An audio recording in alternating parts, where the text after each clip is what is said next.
আল্লাহ কখনোই তার বান্দাকে ভুলে যান না। আমরাই অনেক সময় ভুলে যাই, কিন্তু তিনি সব সময় আমাদের সাথেই থাকেন। যখন মন ভেঙে যায়, যখন আশা নিভে আসতে চায়, যখন মনে হয় সব পথ বন্ধ, তখনও আল্লাহ আমাদের দিকেই তাকিয়ে থাকেন। শান্ত হও, ধৈর্য ধরো, আল্লাহ সব দেখছেন।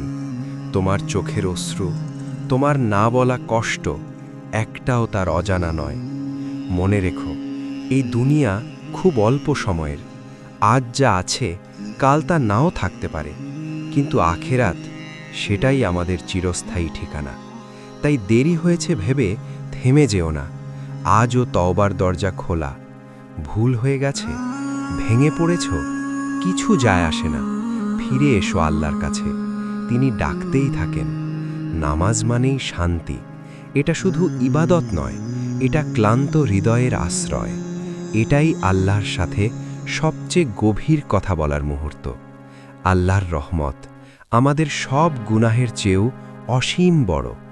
যে রহমত নেমে আসে, সে রহমত সব অন্ধকার মুছে দেয়। ঈমান যদি অন্তরে থাকে, তাহলে মানুষ কখনো পথ হারায় না, সে হারিয়ে যায় না।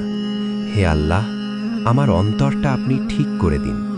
আমাকে আবার আপনার দিকে ফিরে আসার শক্তি দিন, কারণ কুরআনই জীবনের সত্যিকারের আলো। এই আলো ছাড়া পথ চলা খুব কঠিন। আল্লাহর উপর ভরসা রাখো, ইনশাল্লাহ শান্তি আসবেই। হয় আজ, নয়তো কাল, কিন্তু অবশ্যই আসবে। হেদায়াত আল্লাহ যাকে চান তাকেই দান করেন, আর যাকে তিনি দেন তাকে কেউ পথভ্রষ্ট করতে পারে না। তাই চুপচাপ ধৈর্য ধরো, আল্লাহ নীরবে কাজ করে যাচ্ছেন। যেদিন তুমি বুঝবে, সেদিন সব কিছুর মানে পরিষ্কার হবে। এই জীবন একটি আমানত, একদিন আল্লাহর কাছেই ফিরিয়ে দিতে হবে। মৃত্যু নিশ্চিত, কিন্তু প্রশ্ন একটাই, আমরা কি প্রস্তুত?